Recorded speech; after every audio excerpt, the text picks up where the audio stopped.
Thanks for tuning in to the Cultured Meat and Future Food podcast. We're excited to have Thomas King of Food Frontier on today's episode. Before we get started, I want to mention the Cultured Meat Symposium, taking place in downtown San Francisco on November 1st. The 2018 event will follow the themes of impact, future, and flavor. We'll be featuring speakers from New Age Meats, Just, Better Meat Co., Creator, Good Food Institute, and New Crop Capital. Sign up today using the code CMSPodcast for a special discount at www.cms18.com.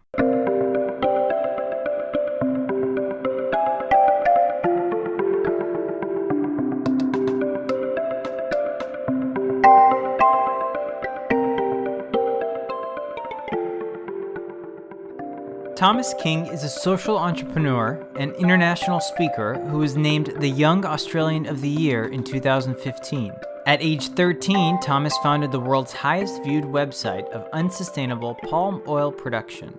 He has since represented Australia in an IMAX climate change film in the Arctic, helping direct a campaign that raised $1.6 million to alleviate poverty in Cambodia, and led other environmental, animal welfare, and global development projects across 5 continents. After realizing that industrial animal agriculture is central to all these issues, Thomas founded Food Frontier to grow the development and supply of plant-based and cell-based meat across the Asia-Pacific region, starting with Australia and New Zealand. Food Frontier works across sectors to support food producers and outlets, entrepreneurs, scientists, government, and consumers.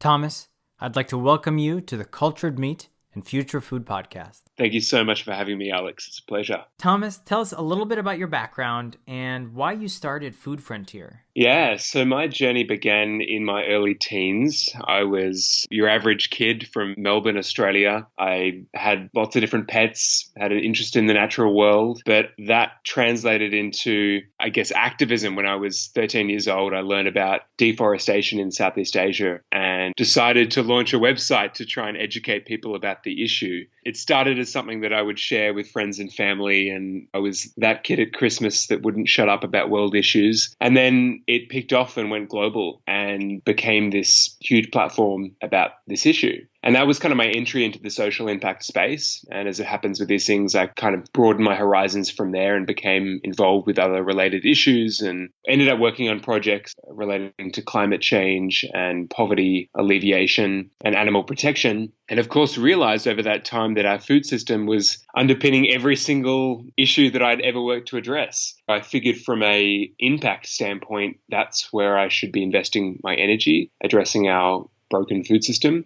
And of course, industrial animal agriculture is central to all of that. I kind of became interested in the food technology space the more I started to learn about these entrepreneurs and food scientists who were recreating meat, whether it be from plants or using cell culturing technologies. That's long story short, and I can go into more detail about how it all came about, but that's why I started Food Frontier. You were 13 when you started that first website. Yeah, I had a friend who introduced me to this DIY website builder, and the first website was absolutely terrible. Thank God it was redeveloped by some professionals in the years following. But I started young, very naive, but very passionate, and I learned a lot at an early age. I guess from a dietary standpoint, are you plant-based?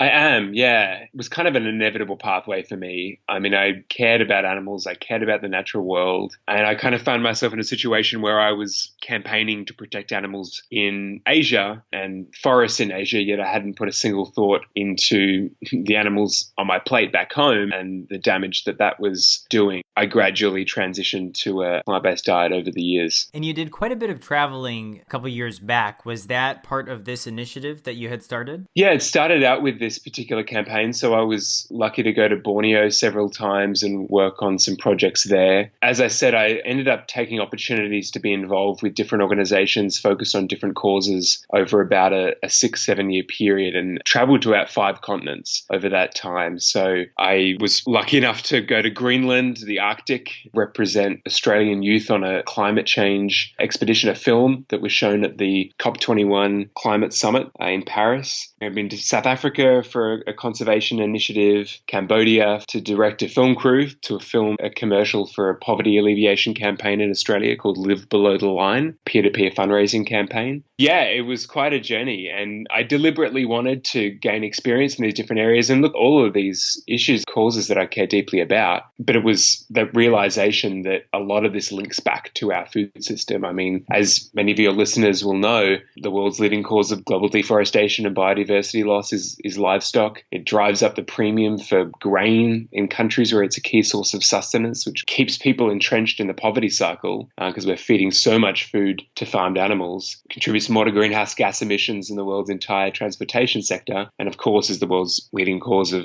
animal suffering. And we have 70 billion land animals in intensive farming. Over the years, started to get involved in the effective altruism community. I think it's a framework that really makes sense to me to figure out how, as individuals, we can have the greatest impact towards the most important causes with the time and talents and resources that we have. And this is where I ended up. When we're talking about nonprofits specifically, and Food Frontier is like a registered nonprofit in Australia, is that correct? Yeah, that's right. I guess, does it contain that within Australia, or can you also kind of do things outside of Australia as well?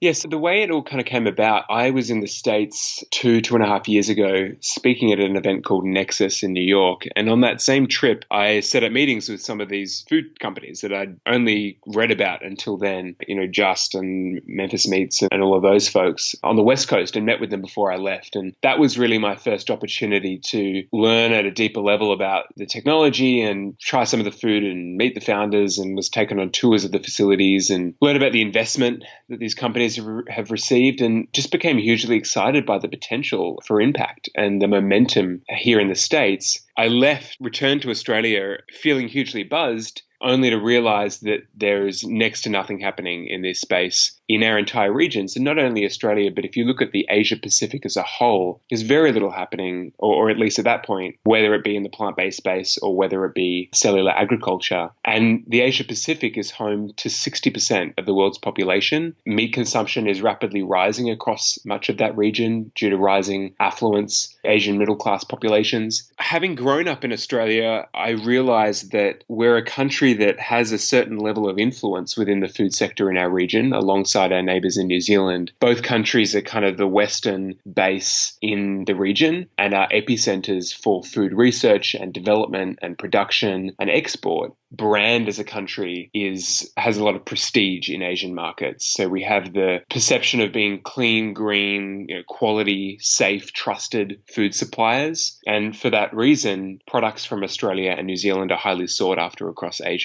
One example of this is in Australia, we have 200,000 Daigou. And Daigou are personal Chinese shoppers who, on behalf of their middle-class clients in mainland China, will clear shelves of particular food products and ship them to those clients in China, who pay a considerable premium for those goods for the mere fact that they're from Australia or New Zealand. There's this huge demand for our product. There's that perception. There's huge industries, of course, for food and agriculture and the infrastructure that comes with that. I also realize we have exceptional R&D sectors that lend themselves very well to both these spaces. I mean, if you're talking about cellular agriculture, a city like Melbourne that I'm from is a global hotspot for regenerative medicine and tissue engineering capabilities. And yet nothing is being done yet in producing meat from stem cells. I kind of saw all these ingredients and the potential for Australia and New Zealand to lead our region in this space and become the next hub for this kind of new protein innovation. And Food Frontier came about realizing that the quickest way to get movement happening was to have a middle body that could work across the system with various stakeholders to help catalyze that change. And focusing initially on Australia and New Zealand, but with an Asia Pacific perspective, knowing that shifting, rather diversifying our food industries there will have ripple effects, and at least that's our aim, across the broader APAC region. So we are an Australian nonprofit. We do some consulting work, but we're reliant mostly on philanthropy, and we'll soon be formally branching out to New Zealand as well.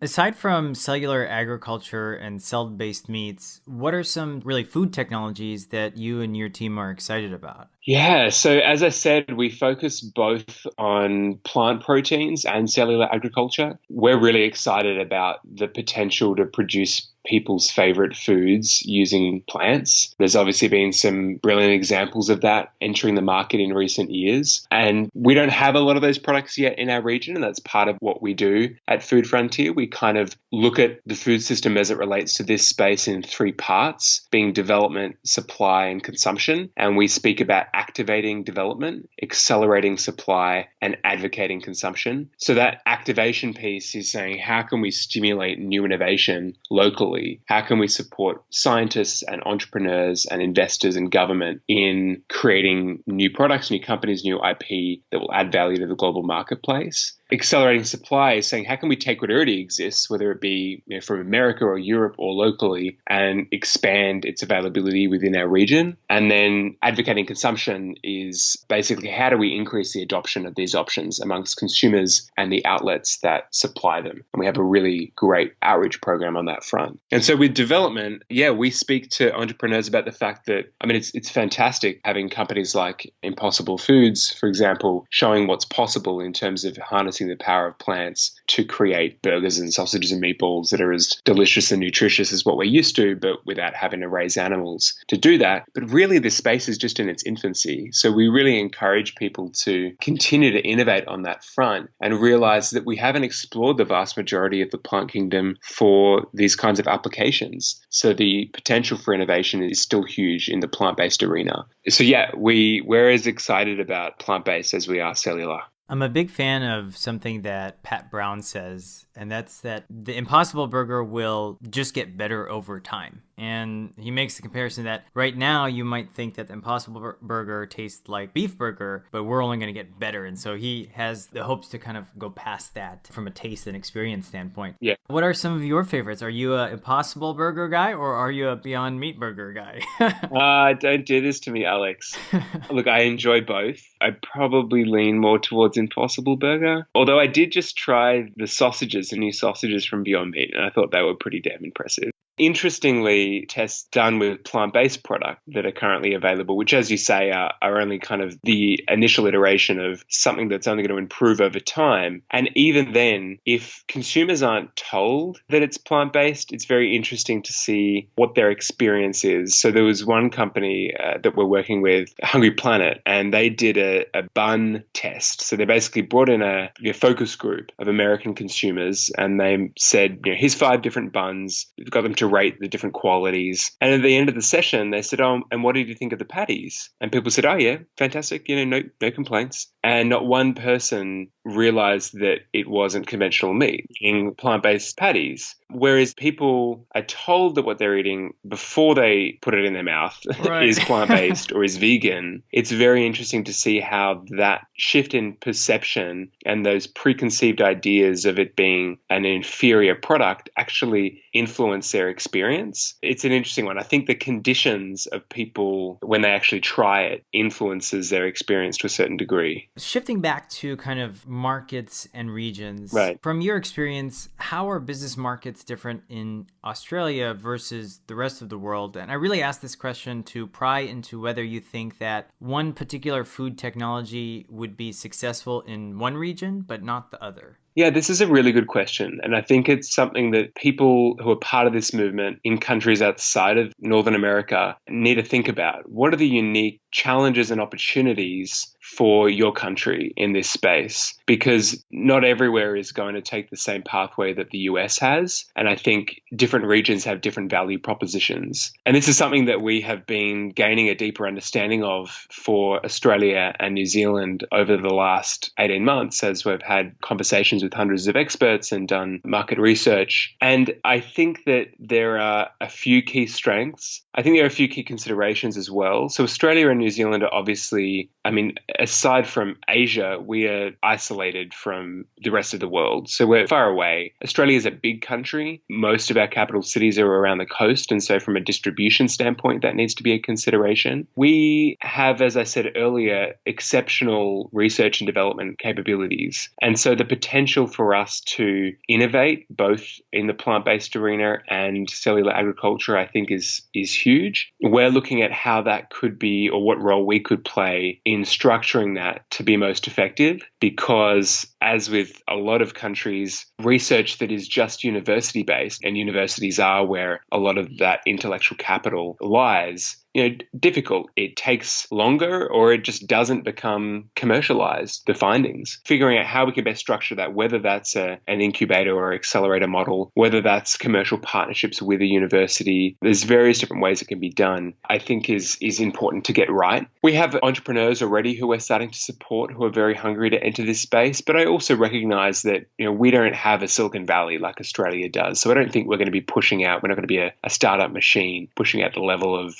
companies that somewhere like the States does. I think the biggest thing above anything else for Australia or New Zealand is being a base for the region and a gateway into neighbouring Asian markets. This is something that companies internationally use Australia and New Zealand for, and not just in food. They either manufacture or develop IP and export IP for those reasons that I spoke to earlier in terms of infrastructure and reputation, and just close geographic placement. I mean, we have more than half the world's population sitting just north of us, and a country like Australia offers a secure and safe base, particularly from an IP standpoint, and the infrastructure that's necessary, the free trade agreements, you name it. So I think something that people in this space should think about when they're thinking about the Asia Pacific. I mean, by all means, if it makes sense to establish locally in Asian markets, then go for it. But when you're talking about Asian consumers, particularly Chinese middle class, we're talking about consumers who choose very aspirationally. And yes, they are still driven by things like taste, price, convenience, like in the West, but factors like food safety rank just as high. And this is the reason why middle class Chinese consumer, you probably don't eat food that's grown in China. It's all imported.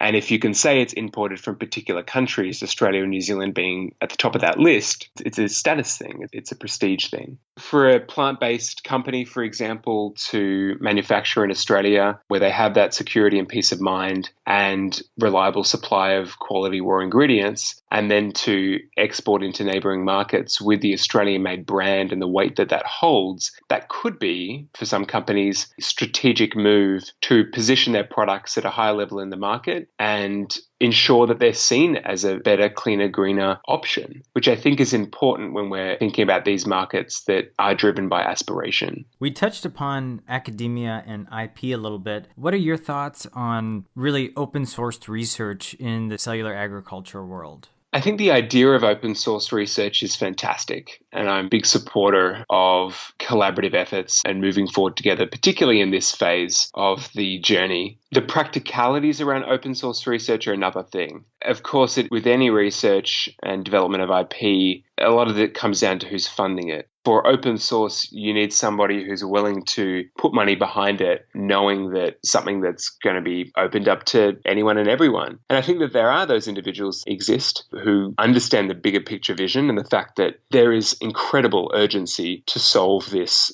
protein challenge we're facing as a globe, and knowing that food production is estimated to need to increase 70% within 30 years, just terrifying. And so people that recognize that and that have the resources to facilitate more research, and if that can be open sourced, that's fantastic. But I think it can be more difficult than what it might seem on the surface. As I said earlier, a lot of the intellectual capital in terms of tissue engineering and stem cell biology, regenerative medicine, lies within universities, at least in a country like Australia. And again, if they can't get funding to do research that's open source, then it needs to be structured differently. What advice do you have for the entrepreneurs out there that are interested in starting a company, whether they're mission-driven or not?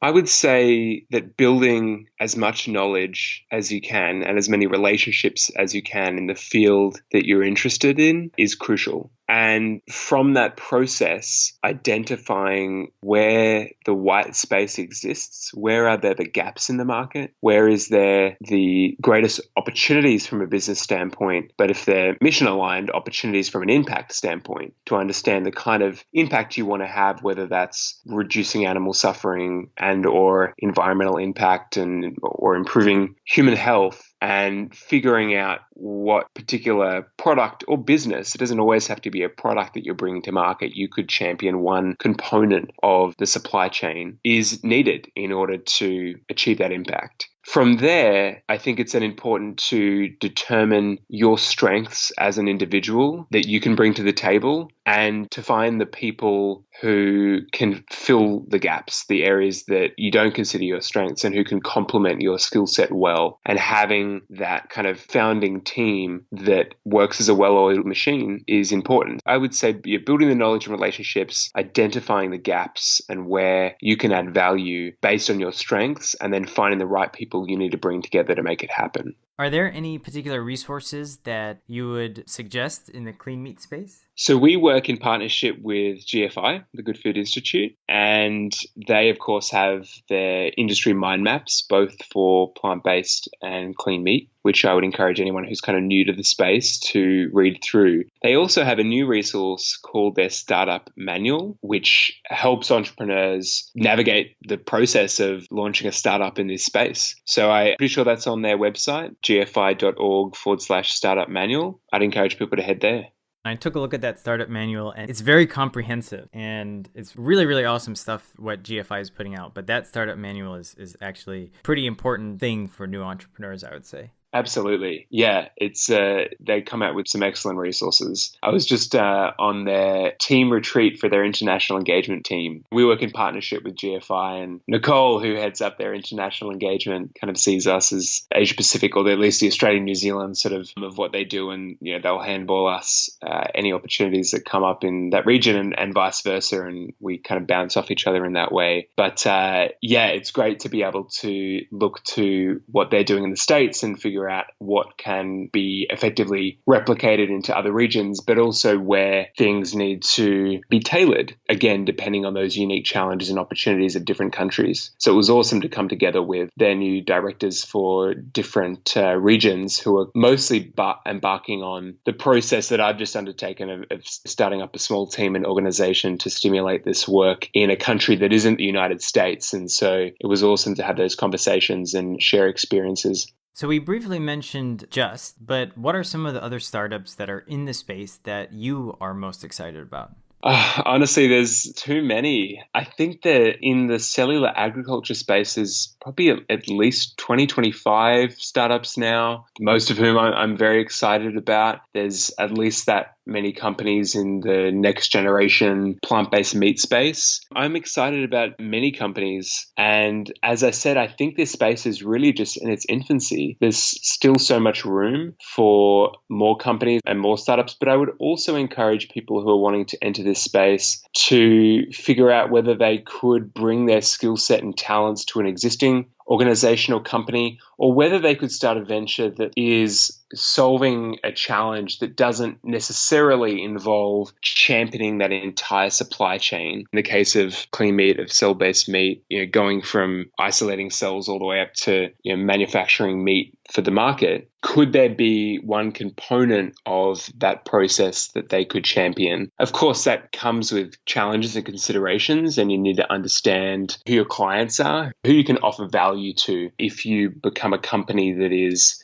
licensing to other clean meat ventures. The same for the plant-based space. I mean, there are investors now who are looking to back the startup of protein isolation facilities that can add capacity for all the companies in this space. So I think that's an interesting angle as well. So you went to the MFA Gala. Were there any big players in the space in attendance? Yeah, it was surreal looking around at the room at everyone who was there. There were plenty of investors who have backed ventures in this space, various people from plant-based companies, from NGOs that are helping accelerate the space. Of course, celebrities, which I think kind of is expected for a gala in downtown LA. So it was fun to be able to hang out with people like Emily Deschanel and thank them for using their platform to advocate for not only animal protection, but many of them have put their support and endorsement behind plant-based eating and or cellular agriculture. So it was a fantastic event, really, really inspiring, and honored to have been there.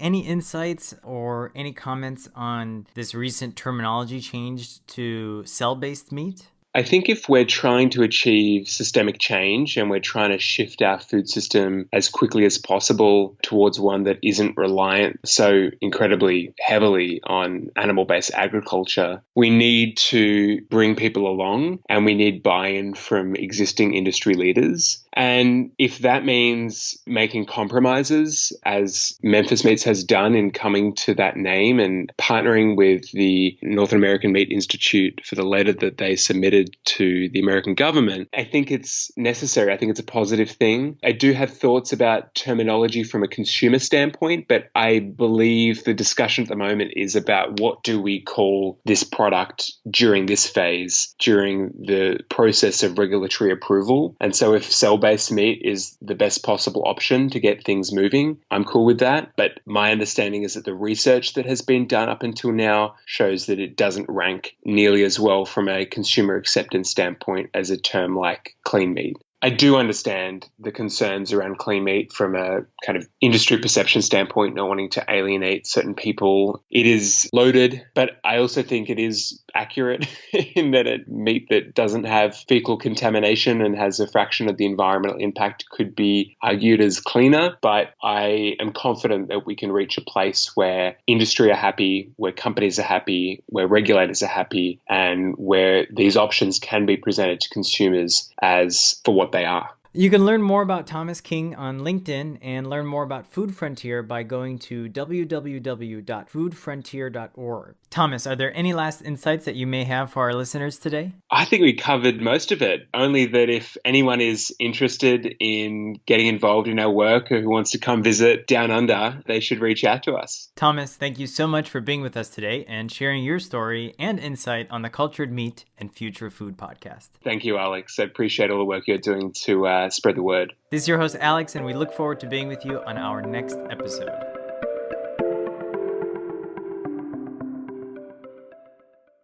Thanks for being a listener. Since we started the show, we've definitely learned a lot about cell-based meat, but also a lot about podcasting. We'd love to get your feedback, whether you have comments on the questions, the ads, audio quality, whatever it may be. Submit your feedback to futurefoodshow.com. Special thanks to all of our guests on the show, Julian Zvorskov for making the intro tune, Anita Brolux and Florine Schmidt for drafting the questions, Adrian Medina-Depura and Cyrus Manuran for editing, Yuri Kleben for outreach, Nick Talrea for legal counsel, and most importantly, thank you for listening and spreading the word about cell-based meat and future food technologies.